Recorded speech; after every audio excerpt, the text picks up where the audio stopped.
వర్గీకరణ చేపట్టి 3 విభాగాలుగా ఏబీసీగా చేర్చినారు. ఏ కేటగిరీలో 15 కులాలు సంచార జాతులుగా గుర్తించి 1% రిజర్వేషన్ కల్పించారు. 50% ఆనందంతో 50% ఈ సంచార జాతులకు సంబంధించిన వాళ్ళు ఈరోజు ఉండడం జరిగింది. ఆనందం ఎందుకంటే 17 లక్షల పైగా ఉన్న సంచార జాతులకు 1% కేటాయించినందుకు ఆనందంగా మేము ఈరోజు ఉన్నాం.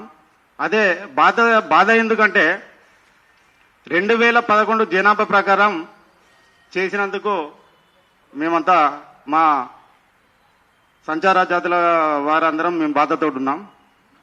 బీసీ సామాజిక వర్గానికి సంబంధించి కుల గణన ఆధారంగా వారికి రిజర్వేషన్ కేటాయించారు. అదేవిధంగా ఎస్సీ వర్గానికి కూడా కుల గణన ఆధారంగా రిజర్వేషన్ కేటాయించినట్టయితే ఏలో ఉన్న 15 కులాలకు 3% వచ్చేదని మేము నమ్ముతున్నాము. ఎందుకంటే 2011 నుండి 2024 మధ్యలో 13 సంవత్సరాలు తేడా ఉంది కనుక 3% మేము వస్తుందని నమ్ముతున్నాం. దయచేసి రాష్ట్ర ప్రభుత్వానికి తెలియజేయనిది ఏమనగా కుల గణన ఆధారంగా ఎస్సీ రిజర్వేషన్ మరోమారు ఆలోచించి నిర్ణయం తీసుకోవాల్సిందిగా ప్రభుత్వాన్ని కోరుతున్నాను.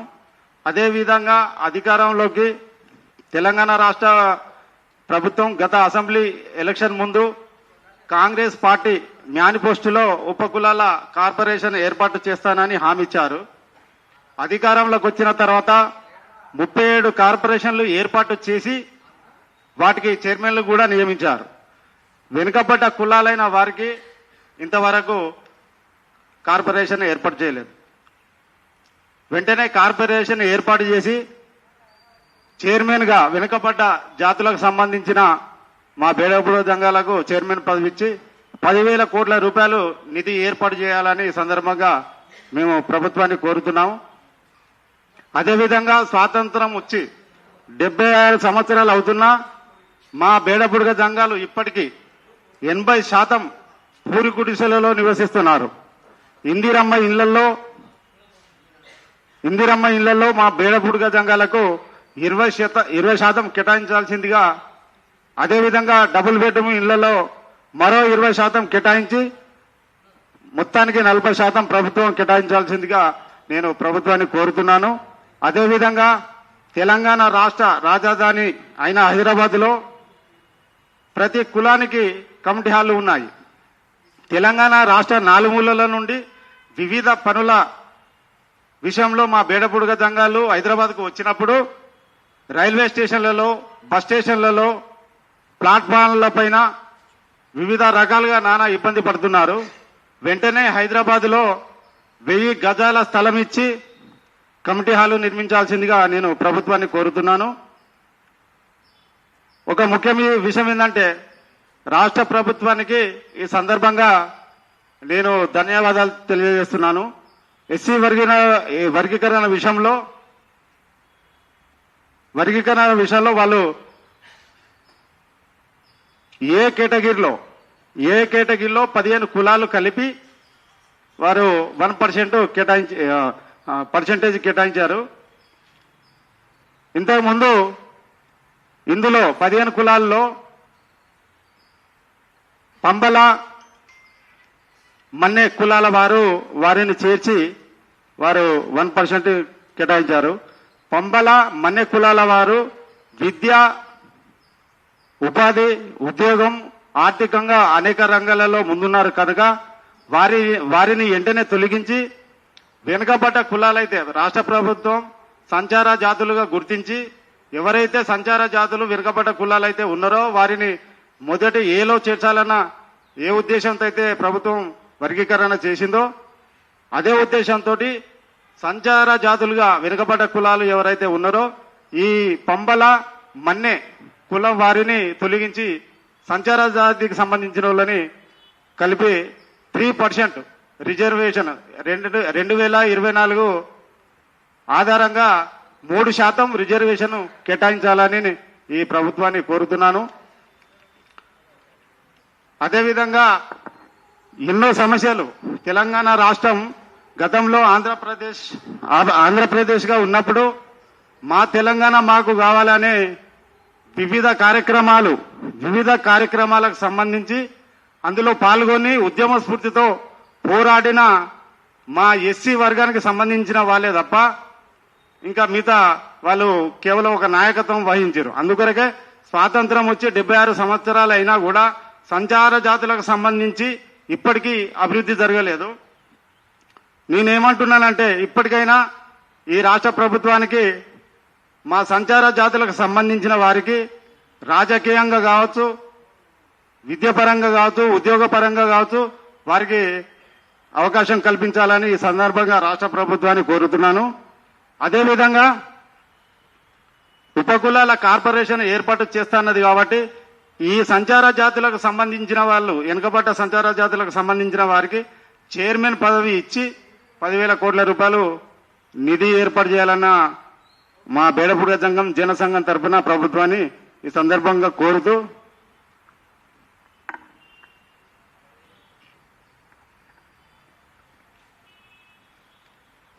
అందరికీ నమస్కారం.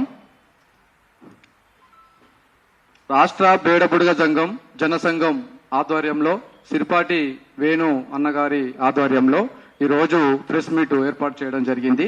దీని యొక్క ముఖ్య ఉద్దేశము మన బేడబుడుగ సంఘాలను మేము గత కమిటీలో మేము ఎన్నోసార్లు షమీమ్ అఖ్తర్ గారికి మేము చాలా జిల్లాలలో వారికి విన్నవించడం జరిగింది. మమ్మల్ని మా యొక్క బాధలను సాధలను మా యొక్క ఆర్థిక స్థితిగతులను అర్థం చేసుకొని మాకు ప్రత్యేకంగా గ్రూప్ 1లో చేర్చడం జరిగింది. చాలా సంతోషకరమైన విషయం. ఇట్టి విషయానికి సహకరించినటువంటి ప్రభుత్వము రేవంత్ రెడ్డి సీఎం గారికి మరియు దామోదర్ రాజు నరసింహ గారికి మరియు మంత్రులందరికీ కూడా ప్రత్యేకంగా ధన్యవాదాలు. అయితే ఈ కార్యక్రమంలో భాగంగా మా పరిస్థితి ఏంటంటే ఇంకా మాకు ఏ గ్రూప్ లో చేర్చడం అంటే ఫస్ట్ ఏ గ్రూప్ లో 1 గ్రూప్ లో చేర్చడం వల్ల మాకు ఆనందమైన ఒకటి తీరని లోటుగా మిగిలిపోయింది. దీనిలో ఏంటంటే మాకు 1% అనేది సరిపోదు. దీనివల్ల మేము చాలా ఇప్పటికీ మమ్మల్ని మంచిగా చాలా అన్యోన్యంగా చాలా గుర్తించడం జరిగింది, చాలా బ్రహ్మాండంగా గుర్తించడం జరిగింది. బట్ కాకపోతే మేము ఆర్థికంగా రాజకీయంగా సామాజికంగా చాలా వెనుకబడి ఉన్నాం కాబట్టి మాకు 1% కాకుండా 3% గుర్తించాలని 3% చేయాలని మేము ప్రభుత్వాన్ని మరియు కేంద్ర ప్రభుత్వాన్ని రాష్ట్ర ప్రభుత్వాన్ని కోరుతున్నాం ఈ సందర్భంగా. అదేవిధంగా గ్రూప్ 1లో డెవలప్ అయినటువంటి కొన్ని కులాలను 2 కులాలను చేర్చడం జరిగింది. దానివల్ల మేము ఇప్పటికే ఆర్థికంగా రాజకీయంగా సంచారంగా జీవిస్తున్నటువంటి మా కులంలో మా పరిస్థితులలో మళ్ళీ వీళ్ళు ఎప్పుడైతే స్థిర నివాసాలు ఏర్పరచుకొని ఉన్నటువంటి కులాలు మన్య గాని మరియు పంబాల కులస్తులు గాని వాళ్ళు ఆర్థికంగా రాజకీయంగా చాలా ఎదిగి ఉండడం వల్ల వాళ్ళు మమ్మల్ని డామినేషన్ చేసి మాకు అధికంగా వచ్చేటువంటి ఫలాలని కూడా వాళ్ళు చేయించుకునే అవకాశం ఉంది. కాబట్టి దయచేసి ప్రభుత్వాన్ని మేము దయచేసి కోరేది ఏంటంటే ఆ 2 గ్రూపులను తీసి మీకు వాళ్ళు ఆర్థికంగా అధికంగా లబ్ధి పొందిన వాళ్ళు కాబట్టి వారిని వేరే గ్రూప్ లో చేర్చాలని కోరుతున్నాము. దయచేసి మేము చాలా వెనుకబడి ఉన్నాము. మా బేడబుడుగ సంఘాలు రకరకాల కులాల పేర్లతోటి కొన్ని అన్ని ఉండడం వల్ల మేము చాలా నష్టపోయినాము. ఈ జనాభా లెక్కలు అనేది ఈ 2011 లెక్కలు తీసుకోవడం అనేది చాలా కరెక్ట్ కాదు. ఇప్పుడున్నటువంటి జనాభా లెక్కని ఎప్పుడైతే మీరు జనగణన ఇప్పుడు మన కుల సర్వే చేసిరో ఈ కుల సర్వే చేసినటువంటి కులంలో ఈ తీసుకున్నటువంటి జనాభాను తీసుకొని దాని ప్రకారమే చేసినట్లయితే మేము అధికంగా లబ్ధి పొందుతా ఉంటాం. ఇది ఇప్పుడు రిజర్వేషన్ బీసీల రిజర్వేషన్ వచ్చేసరికంటే వాళ్ళకి వ్యతిరేకంగా కాదు. బీసీల కులస్తుల రిజర్వేషన్ ఏమో ప్రస్తుతం తీసుకున్నటువంటి గణన లెక్కల ప్రకారము వాళ్ళకి రిజర్వేషన్ కల్పిస్తే మాకున్నటువంటి రిజర్వేషన్ 2011 లెక్కల ప్రకారం ఎందుకు తీసుకోవాలి? దయచేసి ప్రభుత్వాన్ని విన్నవించేది ఏంటంటే అది కరెక్ట్ కాదు. ఒకరికి బీసీల సామాజిక వర్గానికి ఒక న్యాయము, ఎస్సీ సామాజిక వర్గానికి ఒక న్యాయము అనేది కరెక్ట్ కాదు అనేది మా యొక్క అభిప్రాయం. దయచేసి ప్రభుత్వాన్ని స్వచ్ఛందంగా మేము కోరేది ఏంటంటే దయచేసి ఈ 2 కులాలను తొలగిస్తూ మా యొక్క గ్రూప్ ఏలో 3% చేయాలని కోరుకుంటున్నాం. అదేవిధంగా ఈ ఆర్థికంగా, రాజకీయంగా, సామాజికంగా ఎదిగినటువంటి ఈ పంబాల గాని, మన్య గాని ఈ యొక్క కులస్తులను ఈ వేరే గ్రూప్ లో చేర్చాలని ఆశిస్తూ ఈ ప్రభుత్వం మాకు సానుకూలంగా స్పందించి మాకు ఈ యొక్క రిజర్వేషన్ పర్సెంటేజ్ పెంచి వాళ్ళని తొలగించి మమ్మల్ని ఆదుకుంటాదని ఈ ప్రభుత్వాన్ని సవినీయంగా కోరుకుంటున్నాం. నాకు ఇచ్చినట్టు అవకాశం ఇచ్చినందుకు పెద్దలందరికీ కూడా, వేదికపై నుంచి పెద్దలందరికీ కూడా ప్రత్యేకంగా ధన్యవాదాలు తెలియజేసుకుంటున్నాను. జై భీమ్, జై బేడబడుగు సంఘం, జై బేడబడుగు సంఘం. ఇప్పుడు కార్యదర్శి గారు గిర్ని వెంకటి గారు మాట్లాడవలసిందిగా కోరు.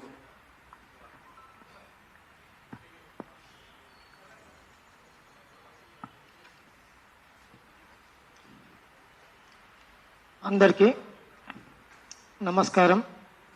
జై భీమ్.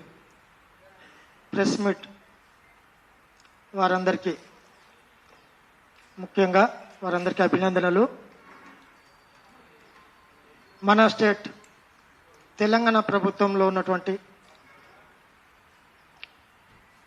మన ముఖ్యమంత్రి గారు వారు ఏర్పాటు చేసినటువంటి కమిటీ ద్వారా బేడబుడుగ జంగాలన్న కులస్తుల్ని సంచార జాతులుగా గుర్తించి మేము కోరుకున్నప్పటికీ ఎస్సీ కమిషన్ ఏర్పాటు చేసినప్పుడు ప్రతి జిల్లాలో 10 జిల్లాల్లో మా బేడబుడుగ జంగం కులస్తులు సంచార జాతులు తిరుగుతూ పూరి గుడిసెల్లో ఉంటూ రాజకీయంగా ఏది అనుభవించలేకపోయి వెనుకబడ్డ కులము బేడబుడుగ జంగం కులం. విద్యాపరంగా కూడా అక్షరస్యులుగా లేక నిరక్షరస్యులుగానే ఉంటున్నటువంటి కులం బేడబుడుగ జంగం కులం. మా కులము సంచార జాతి. ఎటు తిరిగినా ఎక్కడ నివాసమైనటువంటి ఏకమైన స్థానం లేకుండా ఊరూరు తిరుగుతూ కథలు చెప్పుకుంటూ, బుర్ర కథలు చెప్పుకుంటూ, శవాల దగ్గర రాత్రి కథలు చెప్పుకుంటూ జీవిస్తున్న జాతి బుడుగ జంగం జాతి. సమీం అఖ్తర్ అయ్యా గారిని కూడా మేము ప్రతి జిల్లాలో కోరుకుంటున్నాం. అయ్యా మాదిగ వారు ఉద్యోగాల్లో కూడా వారే ముందుంటున్నారు, మాలవారు కూడా ఉద్యోగాల్లో వారే ముందుంటున్నారు. మమ్మల్ని మాత్రం రాజకీయంగా గుర్తించడం లేదు, సామాజికంగా గుర్తించడం లేదు. మేము వెనుకబడి ఉన్నాము. మా కులము వారు మాల కానీ మాదిగ కానీ ఆ కులాల్ని కాకుండా మా బేడబుడుగ జంగం సంచార జాతుల్ని మీరు ఏర్పాటు చేసి మాకు ఏ గ్రూప్లో చేర్చాలని మేము కోరినప్పటికీ సమీం అఖ్తర్ గారు అయ్య గారికి, సార్ గారికి కూడా మరొకసారి ధన్యవాదాలు తెలియజేస్తున్నాం. నిజమైన సర్వే చేసినందుకు, మమ్మల్ని ఏర్పాటు చేసినందుకు, మేము కోరుకున్నట్టు ఏ గ్రూప్లో చేర్చినందుకు ప్రత్యేకంగా కమిషనర్ గారికి కూడా ప్రత్యేక ధన్యవాదాలు తెలియజేస్తున్నాం. కానీ ఈ 15 గ్రూపుల్లో 15 జాతుల్ని ఏర్పాటు చేసినప్పటికీ దీంట్లో గొప్పవారు ఉన్నారు. వీరు సంచార జాతులు కాదు. ఈ పంబాడ కానీ మరియు మన్నే కానీ వీరు నిరక్షరస్సులు, ధనికులు. వీరిలో రాజకీయవేత్తలు ఉన్నారు, పెద్ద మేధావులు వీరు ఉన్నారు. కాబట్టి మా సంచార జాతుల్ని గుర్తించి, మీకు తెలుసు సంచార జాతులు ఉన్నటువంటి ఇంకా ఉన్నాయి, ఆ సంచార జాతుల్ని మా గ్రూప్ 1లో చేర్చి రిజర్వేషన్ శాతానికి వస్తే మాకు ఒక రకంగా బాధగా ఉన్నది. ప్రభుత్వము మా పైన దయ చూపి మా రాష్ట్ర బేడబుడుగ జంగాన్ని గుర్తించి దీంట్లో పర్సెంటేజ్ పెంచాలని మరొకసారి ప్రభుత్వాన్ని కోరుతున్నాను. 1% ఉన్నటువంటి ఈ రిజర్వేషన్ని 3% పెంచాలని ప్రభుత్వాన్ని మరొకసారి కమిటీని ఏర్పాటు చేసి మా సంచార జాతుల్ని గుర్తించి మాకు 3% రిజర్వేషన్ ఇవ్వాలని కోరుచున్నాము. ఈ సమయం ఇచ్చినటువంటి ప్రతి ఒక్కరికి ధన్యవాదములు.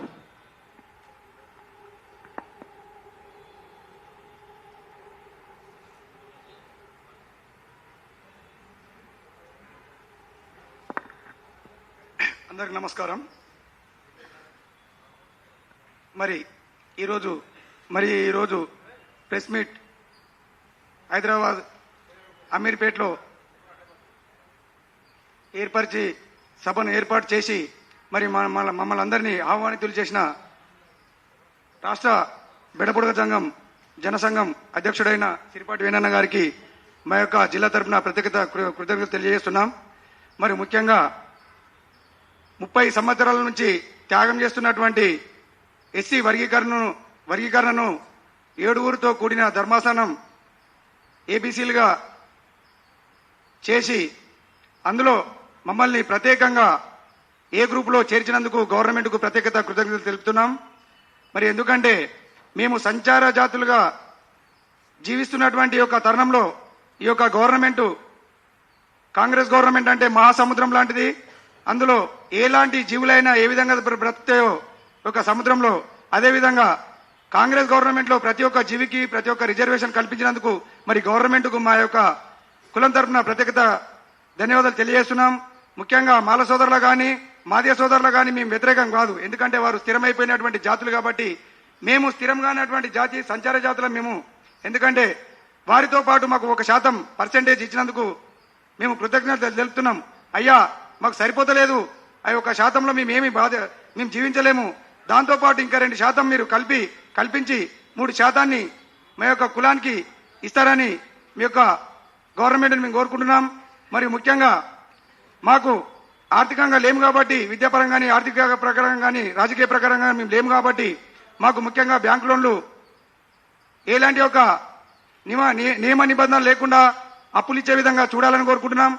మరి ముఖ్యంగా విద్యాపరంగా కూడా మేము వెనుకబడి ఉన్నాం కాబట్టి ఎస్సీ హాస్టల్లో చేర్చుకోవడానికి మా పిల్లలకు ఎంట్రన్స్ ఎగ్జామ్ లేకుండా కూడా నేరుగా డైరెక్ట్గా హాస్టల్లో చేర్పించుకోవాలని కోరుకుంటున్నాం.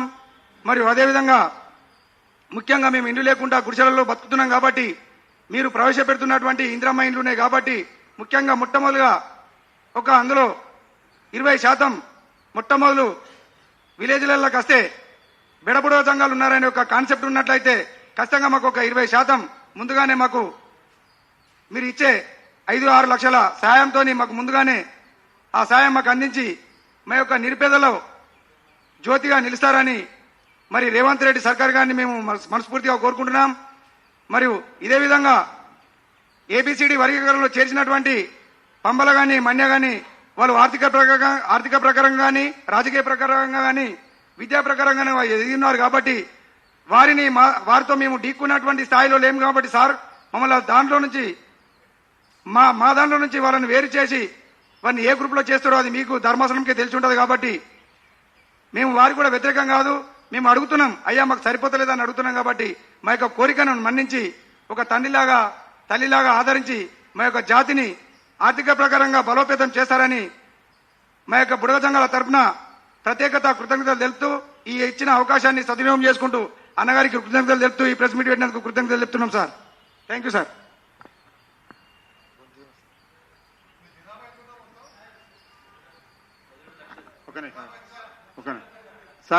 సార్ ఇది 2011 ప్రకారం చూస్తే దాదాపు బేడబుడిగ సంఘాలకు సంబంధించి 1,11,000 చిల్లర ఉంది.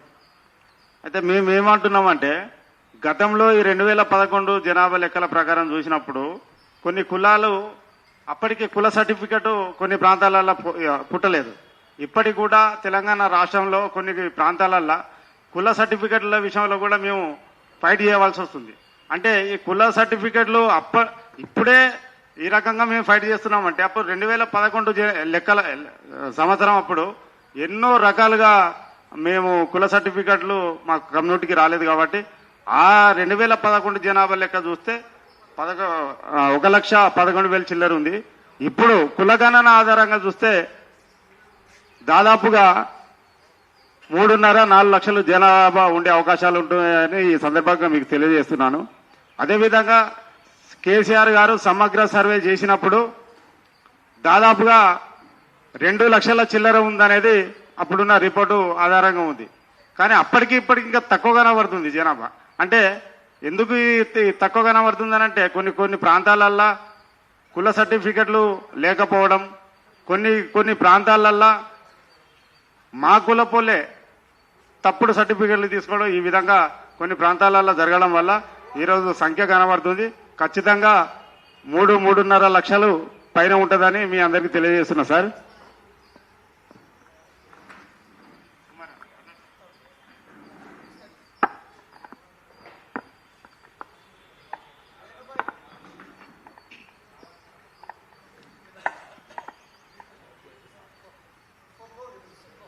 తెలంగాణ బేడ బుడగ జంగం జనసంఘం కమిటీ సభ్యులైన రాష్ట్ర అధ్యక్షుడు వీరన్న గారికి ధన్యవాదాలు. అదేవిధంగా సుప్రీంకోర్టు ఎస్సీ వర్గీకరణకు ఒక తీర్పు ఇవ్వడం అనేది ఒక సంచలనాత్మకమైన నిర్ణయం. దాన్ని దృష్టిలో పెట్టుకొని ముందుగా సుప్రీంకోర్టుకు ధన్యవాదాలు తెలియజేసుకుంటున్నాం. అదేవిధంగా ఈ వర్గీకరణకు ఒక విధానాన్ని రూపకల్పన చేసి సుప్రీంకోర్టుకు అందించినటువంటి మరి భారతదేశ ప్రధానమంత్రికి ముందుగా ధన్యవాదాలు తెలియజేసుకుంటున్నాం. అదేవిధంగా ఆ ఒక ఎస్సీ వర్గీకరణని రాష్ట్ర ప్రభుత్వమైన రేవంత్ రెడ్డి గారికి ముఖ్యమంత్రి వర్యులకు వారికి ధన్యవాదాలు కూడా తెలియజేసుకుంటున్నాం. అదేవిధంగా ముందుగా బాబాసాహెబ్ అంబేద్కర్ గారు రాజ్యాంగాన్ని రచించి మన ముందు ఉంచుండు 76 సంవత్సరాలు కావస్తుంది స్వతంత్రం వచ్చి. కానీ మా దళితులకు మరియు మా బేడా బుడిగ జంగాలకు ఇంకా సంచార జాతులకు నిజమైన స్వతంత్రం ఇప్పటిదాకా రాలేదు. కాబట్టి అదేవిధంగా నిజమైన స్వతంత్రం ఇప్పుడు వచ్చిందని మేము భావిస్తున్నాం. అంబేద్కర్ గారి ఆశయాలు ఇప్పుడు నెరవేరుతున్నట్టుగా మాకు అనిపిస్తున్నది. కాబట్టి దీన్ని దృష్టిలో పెట్టుకొని రాష్ట్ర ప్రభుత్వం దేశముల్నే మొట్టమొదటిగా తెలంగాణ రాష్ట్ర ప్రభుత్వం ఈ వర్గీకరణని అమలు చేయడం అనేది కూడా ముందుగా రాష్ట్ర ప్రభుత్వానికి రేవంత్ రెడ్డి గారికి అదేవిధంగా దామోదర రాజనరసింహ గారికి ధన్యవాదాలు తెలియజేసుకుంటున్నాం. అదేవిధంగా సంచార జాతులతో కలిపి మేము కూడా సంచార జాతులు గుర్తించి మమ్మల్ని ఏ కేటగిరీలో చేర్చడం అనేది చాలా అదృష్టంగా భావిస్తున్నాం, సంతోషంగా కూడా భావిస్తున్నాం. అదేవిధంగా కేటగిరీలో చేర్చడం మంచిదే ఉంది, సంతోషమే ఉంది. 15 కులాలతోటి మరి ఒక ఏ కేటగిరీ చేయడం కూడా సంతోషమే. దానితో పాటు మాలో ఆల్రెడీ ఒక 2 జాతులు అభివృద్ధి చెందిన జాతులు ఉన్నవి. వాటి గురించి మా పెద్దలు కూడా చెప్పారు ఆల్రెడీ. కాబట్టి వర్గీకరణ అనేది జనాభా తమాషా ప్రకారం చేశారు కాబట్టి 2011 తమాషా ప్రకారం చేయడం వల్ల ఆనాడు ఉమ్మడి ఆంధ్రప్రదేశ్లో మా జాతికి ఎవరు సర్టిఫికెట్ లేవు, కుల సర్టిఫికెట్ లేవు. అదేవిధంగా రెండోది మా జాతిలో మేము ఈ కులస్తులం అని కూడా చెప్పుకోలేని స్థితిలో ఉన్నాం. కాబట్టి అప్పుడు మాకు ఆ సర్టిఫికెట్ లేనందువల్ల మరి ఆ సర్వేలలో కూడా మేము పాల్గొనలేని రోజులు జరిగినాయి. దానివల్ల మేము చాలా వెనకబడిపోవడం జరిగింది. కాబట్టి దయచేసి రాష్ట్ర ప్రభుత్వానికి ఒక్కటే విన్నవిస్తున్నాం మేము. ఎందుకంటే రేవంత్ రెడ్డి గవర్నమెంట్ మా మీద చాలా దయ ఉందని కూడా మేము నమ్ముతున్నాం. మా బేడబుడిగ జంగాలు కూడా అతనికి మేము రుణపడి ఉంటామని కూడా మేము కోరుకుంటున్నాం.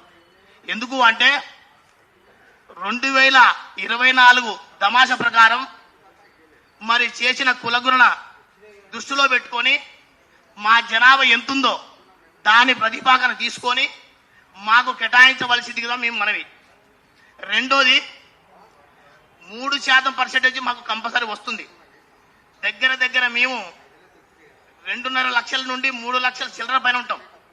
కానీ మాకు 1,11,700 చిల్లర చూపించారు. కాబట్టి దానివల్ల మేము చాలా నష్టపోయే అవకాశాలు ఉన్నాయి. దయచేసి రాష్ట్ర గవర్నమెంట్ దీన్ని దృష్టిలో పెట్టుకొని మా మీద దయ ఉంచి ఖచ్చితంగా దాన్ని దృష్టిలో పెట్టుకొని మళ్ళీ ఈ ఒక కులగణన ఆధారంగా మాకు కేటాయిస్తుందని మేము వేడుకుంటున్నాం. అదేవిధంగా మా యొక్క రాష్ట్ర కమిటీకి, బేడాబుడిగ జంగం జనసంఘం కమిటీకి, అదే మా అధ్యక్షుడికి ధన్యవాదాలు. ఓం నమః శివాయ. ఇప్పుడే వేదికపైకి వచ్చిన మన బేడబుడుగ సంఘం హక్కుల పోరాట సమితి జాతీయ అధ్యక్షులు కొండేటి నరసింహ గారు మాట్లాడాల్సిందిగా కోరుకుంటున్నాను.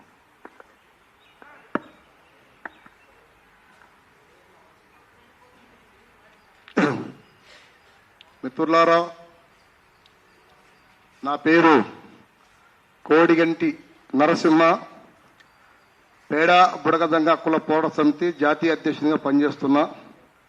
అదేవిధంగా ఈ ప్రెస్ మీట్ని సోమాజిగూడ ప్రెస్ క్లబ్లో ప్రెస్ మీట్ ఏర్పాటు చేసిన జనసంఘం తెలంగాణ రాష్ట్ర అధ్యక్షులు సిరిపాటి వేణుగారికి, ఆయన మిత్ర బృందానికి, సంఘ నాయకులకు అందరు కూడా ఉద్యమాభివందనాలు తెలియజేసుకుంటూ, అదేవిధంగా ఈ ప్రెస్ మీట్కి వచ్చిన హక్కుల పోరాట సమితి రాష్ట్ర అధ్యక్షులు కడమ సాదేవ్ గారు, బన్ని గారు, చిన్నకోటయ్య గారు, గగనం రాజు గారు, మిగతా వారికి అందరు ప్రత్యేక ఉద్యమాభివందనాలు. ఇక్కడ వచ్చిన మీడియా మిత్రులు మీ అందరి కూడా ఉద్యమాభివందనాలు తెలియజేసుకుంటున్నాం. వాస్తవంగా మిత్రులారా, ఈ సమాజానికి సూర్యుడు వెలుతురిచ్చి చంద్రుడు క్రాంతినించే ఎంత వాస్తవమో, చీకటిలో ఉండ సామ్రాజ్యాలని వెలుగులో తీసుకొచ్చే ఒక ప్రెస్సు, ఒక మీడియా ద్వారాగానే సమాజానికి వెలుగురు చూపించేది. ఎందుకంటే దీనికి కులం, మతం, తత్వం, వర్గ భేదాలు లేకుండా చూసే ఒక ప్రెస్. ఈ ప్రెస్ ద్వారాగా ఈ సమాజానికి మొత్తం రెండు కళ్ళలాగా మీరు చూపించేది. ఒకటి ప్రింటు, ఒకటి ఎలక్ట్రానిక్ మీడియా. మళ్ళీ దీంట్లో భాగంగా ఈరోజు ఏబిసిడి వర్గీకరణ ఉద్యమ పోరాటము మందకృష్ణ గారి ఆధ్వర్యంలో 30 సంవత్సరాల నుంచి ఉద్యమాలు చేసి 94 నుంచి 2025 వరకు ఈ దినం వరకు మళ్ళీ మేము పోరాటాలు, అరపెరగని పోరాటాలు ఎన్నో చేసినాం. కులాల దామాష ప్రకారంగా రాజ్యాంగం నిర్మాణం అయిన కాంచి తెలుగు రాష్ట్రాలలో 59 ఎస్సీ కులాలు, 33 ఎస్టీ తెగలు, 135 బీసీ కులాలు. మళ్ళీ దీంట్లో ఎస్సీలలో 59 కులాలలో ముందు వరుసలో మాలలు అభివృద్ధి చెందినరు. మాలలు విద్యా, ఉద్యోగ, రాజకీయ, ఆర్థిక రంగాలలో ముందు వరుసలో అభివృద్ధి చెందినరు. మళ్ళీ మొదటి నుంచి రాజ్యాంగం అమలైన కాంచి ఈరోజు గుడిచెల వెంకటస్వామి కుటుంబం కానీ, మల్లు అనంతరాముల కుటుంబం కానీ, మళ్ళీ వాళ్ళ వారసత్వ రాజకీయాలు ఇప్పటి వరకు నడుస్తూనే ఉన్నాయి. మళ్ళీ దాంట్లో ఉపకులాలు మాలదాసులైన బట్టి క్రమార్కుడు, బట్టి మల్లు రవి, మరి వీళ్ళు గుడిచెల వివేకు, అనందు, గుడిచెల వెంకటస్వామి అంటే వాళ్ళ మాల కుటుంబాలకు చెందిన వాళ్ళు. నేతకాని కులాలు అంటే నేతకాని ఒక కులం అంటే దాంట్లో 3 కులాలు అభివృద్ధి చెందినవి, మాల ఉపకులాలు. మాదిగ దాంట్లో 2 కులాలు, మోచి, బైండ్ల, మాదిగ. బైండ్ల కులం నుంచి కడెం శ్రీహరి గారు, మోచి నుంచి దామోదర్ రాజనరసింహ గారు, మాదిగ నుంచి ఇంకా కొన్ని మంది ఇప్పుడు మంత్రులు అయినరు. వాస్తవంగా అంటే 59 కులాలలో 5-6 కులాలు అప్పటి నుంచి ఇప్పటి వరకు అభివృద్ధి చెందినాయి. మిగతా కులాలు అభివృద్ధి లేవు. విద్యా, ఉద్యోగ, రాజకీయ, ఆర్థిక రంగాల్లో చాలా వెనుకబాటైనాయి. అందులో ఇంకా అట్టడు స్థాయిలో ఉన్న కులము, సంచారంగా జీవిస్తున్న కులము, యాచక వృత్తితో ఇప్పటి వరకు జీవిస్తున్న కులం ఏదైతే ఉందంటే అది బుడగదంగల కులం. ఇప్పటికీ ఊరికి దూరంగా గుడిచెలేసుకొని మరి షికారు చేస్తూ, చిరు జంతువులను వేటాడుతూ, మళ్ళా ఆ జంతువుల మాంసం తింటూ, కాలక్షేపం నడుస్తూ, పాత బట్టలు అమ్ముకుంటూ, ఇనుప సామాను వ్యాపారాలు చేస్తూ మా కమ్యూనిటీ పిల్లలు విద్య లేక, ఉద్యోగాలు లేక, రాజకీయ, ఆర్థికంగా లేక చాలా దీనస్థితిలో ఇప్పటివరకు జీవిస్తున్నారు. గవర్నమెంట్ నుంచి వస్తున్న సంక్షేమ పథకాలు కానీ, గవర్నమెంట్ పెడుతున్న ఏదైనా పథకాలు ఉన్నాయంటే మా దరిదాపులు చేరతలేవు. మళ్ళీ పాలన, ప్రభుత్వాలు మారినాయి, పాలన వ్యవస్థ ఇప్పటివరకు మారలేదు. కానీ వర్గీకరణలో మేము ఏమనుకున్నామంటే మళ్ళీ ఆనాటి నుంచి ఈనాటి వరకు ఏబిసిడి వర్గీకరణ జరిగితే ఆ వర్గీకరణలో భాగస్వాములం అయితే మా వాటా మాకు వస్తే విద్యా, ఉద్యోగ, రాజకీయ, ఆర్థిక రంగాల్లో అభివృద్ధి చెందుతామనే గొప్ప ఆశయతోటి మేము అప్పటి నుంచి ఇప్పటి వరకు మరి మేము జీవించుకుంటూ పోరాటం చేసిన మందకృష్ణతోటి ఎన్నో ఉద్యమాలు చేసిన మేము. కానీ ఇప్పుడు వాస్తవంగా కులగణన, జనగణన జరిగింది. 2011 జనగణన తీసి మళ్ళీ అప్పుడు జనగణనతోటి చేయాలంట. 1991లో జస్టిస్ రామచంద్రరాజు కమిషన్ ప్రకారంగా 91 జనాభా లెక్కల 2000 సంవత్సరంలో వర్గీకరణ జరిగింది. 2000 సంవత్సరం వర్గీకరణ జరిగితే ఏ గ్రూప్ లో 11 కులాలు పెట్టిండ్రు, దాంట్లో 1% చేసిండ్రు. బి గ్రూప్ లో 18 కులాలు పెట్టి 7% చేశారు. సి గ్రూప్ లో 24 కులాలు పెట్టి 6% చేశారు. మళ్ళీ డి గ్రూప్ లో 1% పెట్టి 1% చేశారు. మళ్ళీ ఇప్పుడు రాష్ట్రాలు విడిపోయిన తర్వాత తెలంగాణలో 57 కులాలు ఉన్నాయా స్పష్టంగా అనేది ఒక నివేదిక ఇవ్వాలని ఒక డిమాండ్ చేస్తున్నాం. వాస్తవంగా మెయిన్ ఫస్ట్ ఆఫ్ ఆల్ ఏంటంటే తెలంగాణ రాష్ట్రంలో ఆంధ్ర తెలంగాణ విడిపోయినాక తెలంగాణ రాష్ట్రంలో ఎన్ని కులాలు ఉన్నాయనే దాని మీద ఈ రోజు జస్టిస్ షమీం అఖ్తార్ గారు ఆయన కమిషన్ వేశారు కాబట్టి ఆయన ఒక నివేదికను ఇవ్వాలి. ముందు తెలంగాణలో ఎన్ని కులాలు ఉన్నాయి, ఏ జిల్లాలో ఏ కులాలు నివసిస్తున్నాయనే దాని మీద ఒక పర్టికులర్ గా జనాభా దామాష ప్రకారంగా కులగణన చేసి ఆ కులగణన సర్వే తోటి ఈ కులాలు ఈ జిల్లాలో నివసిస్తున్నాయని చెప్పి ఒక పర్టికులర్ చేసి 59 కులాలు లేవనేది మాది ఒక చిన్న ఆలోచన. ఎందుకంటే తెలంగాణ ఉమ్మడి ఆంధ్రప్రదేశ్ ఉన్నప్పుడు మళ్ళీ కొన్ని కులాలు ఇప్పుడు ఇడిపోయినాక ఆది ఆంధ్ర కానీ ఆయుధారట కానీ కొన్ని కులాలు ఆంధ్రకి వెళ్ళిపోయినాయి. మళ్ళీ ఆ కులాల సంఖ్య తీసుకొని 2011 జనాభా సంఖ్యతోటి ఈ రోజు మళ్ళీ వర్గీకరణ చేసినామని చెప్తున్నారు. మళ్ళీ 2011 ఉమ్మడి ఆంధ్రప్రదేశ్ ఉన్నప్పుడు మళ్ళీ ఆ సంఖ్య ఎట్లా తీసుకుంటారు ఇప్పుడు చేసే వర్గీకరణ అనేది ఒక ఆలోచన మాకు వాస్తవంగా. ఇప్పుడు ఉన్న కులాల ప్రకారంగా 1% చేసిండ్రు. ఈ 1% ఉడక మరి దీంట్లో ఉన్న కులాలు మళ్ళీ ఏదైతే మాన్యవారు మాకంటే అభివృద్ధి చెందిన కులం తర్వాత దాంట్లో మళ్ళీ ఇంకొక కులం డెవలప్మెంట్ అయిన కులం ఉంది. మళ్ళీ ఈ కులాలు విద్యా ఉద్యోగ రాజకీయంగా వాళ్ళు నడుస్తున్నారు కాబట్టి ఆ కులాలని మళ్ళీ ఉన్నప్పటికైనా మాకు 1% నుంచి ఇంకొక 1% అంటే కనీసం 3% మాకు కావాలని కోరుతున్నాం. మేము అన్ని రంగాలలో వెనకబడిపోయినాం కాబట్టి మళ్ళీ ముఖ్యమంత్రి గారిని స్వాగతిస్తూ రేవంత్ రెడ్డి గారు కాంగ్రెస్ ప్రభుత్వాన్ని ముఖ్యమంత్రి గారిని దామోదర రాజనరసింహ గారిని బట్టి క్రమార్కుడు కూడా మేము స్వాగతిస్తున్నాం. ఒకవైపు సంతోషం వ్యక్తం చేస్తూ ఒకవైపు బాధాకరమైన విషయం ఉంది కాబట్టి మాకు అనుకున్న డిమాండ్ ఒకటే, మా కులాలు ఇంకా భావితరాలకు అభివృద్ధి కావాలంటే 3% ఈ 15 కులాలకు 3% చేయాలని చెప్పి మేము డిమాండ్ చేస్తున్నాం. వాస్తవంగా సరే చట్టసభలో శాసనాలు చేస్తే మరి దీనికి ప్రత్యేక ఫైనాన్స్ ఏదైతే రేవంత్ రెడ్డి గారు 20,000 కోట్లతోటి ప్రత్యేక ఫైనాన్స్ ఎస్సీ కార్పొరేషన్ చేస్తున్నారు ఆ ప్రత్యేక ఫైనాన్స్ కానీ ఇప్పుడు ఏదైతే విభజించి 3 భాగాలు చేస్తారో ఆ 3 భాగాల ఉడక మరి ఇక్కడ ఉన్న కులాలు కూడా విభజించాలని చెప్తున్నాం. అదేవిధంగా గవర్నమెంట్ చూస్తున్న పథకాలు ఏవైతే ఉన్నాయో పథకాలను అన్ని రకాల శాసనాలు తయారు చేసి దీనికి ఒక ఆర్డినెన్స్ తీసుకొచ్చి మన చట్టం చేయాలని కోరుకుంటూ మరి ముందు ముందు మాకు వచ్చే పర్సెంటేజ్ గురించి కూడా ప్రభుత్వాన్ని డిమాండ్ చేస్తాం. మాకు అవకాశాలు ఏవైతే ఉన్నాయో అవి రావాలని చెప్పి కోరుకుంటున్నాం. ఇక్కడ వచ్చిన ఈ మీడియా మిత్రులకు అందరు కూడా మరొకసారి ఉద్యమాన్ని వందనాలు తెలియజేసుకుంటూ అందరికి జై చేస్తూ జై బుడగదంగం బుడగదంగల ఐక్యత వర్ధిల్లాలి, బుడగదంగల ఉపకులాల నాయకత్వం వర్ధిల్లాలని కోరుతున్నాం. జై బుడగదంగం, జై భీమ్, జై అంబేద్కర్.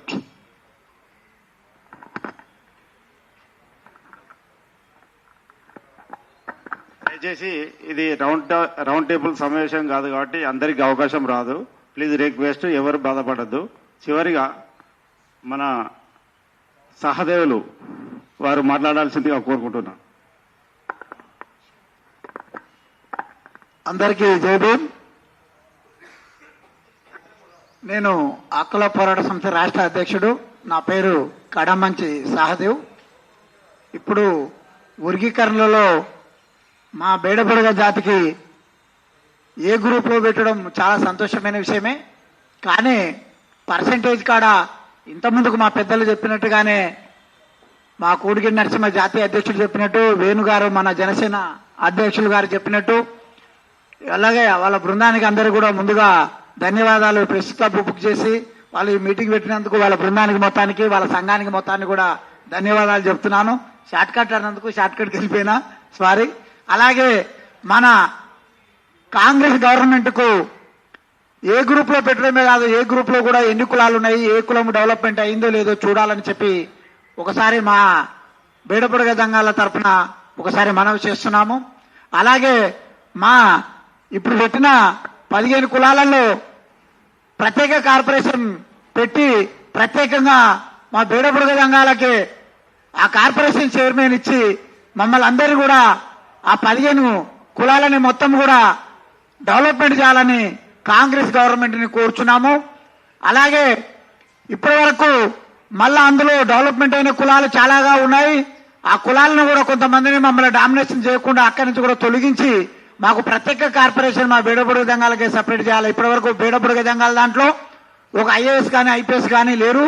అది మీరు బాగా గమనించవచ్చు. గవర్నమెంట్ లో ఒక ఐఏఎస్ ఐపీఎస్ లేరు. ఒక పార్లమెంట్ లో ఒక ఎంపీ ఎమ్మెల్యే కూడా మా బేడబుడగ దంగ జాతిలో ఇప్పటి వరకు వెళ్ళింది లేదు.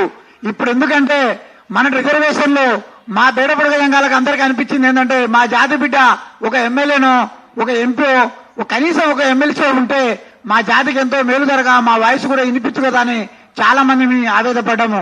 మాకు అక్కడ పోనీకినే అర్హత లేదు.